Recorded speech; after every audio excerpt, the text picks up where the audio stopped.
এনজিপিতে নেমে বেশ কিছুক্ষণ আমরা অপেক্ষা করছিলাম আমাদের গাড়ির জন্য।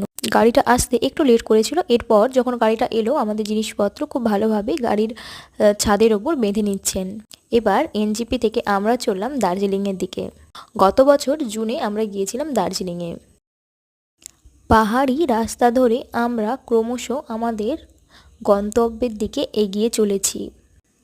রাস্তায় যেতে যেতে দুই ধারে অসংখ্য পাহাড়, তবে সেগুলোর উচ্চতা বেশ কম। প্রত্যেকটা পাহাড় সম্পূর্ণভাবে দেখা যাচ্ছিল না, মেঘে ঢাকা ছিল। কোথাও কোথাও মাঝে মাঝে ঝিরিঝিরি বৃষ্টিরও দেখা মিলছিল। সমতলের দিক থেকে যখন পাহাড়ের দিকে যাচ্ছিলাম, যেই রাস্তাগুলো আমরা দেখতে পাচ্ছিলাম পাহাড়ের গায়ে আছে, এখন সেই রাস্তার ওপর থেকেই আমরা যাচ্ছি, তবে নিচের দিকে তাকালে সমতল ভূমি আর দেখাও যাচ্ছে না, না দেখা যাচ্ছে সেই রাস্তা। এত গাছপালা আর মেঘে ঢাকা কুয়াশা।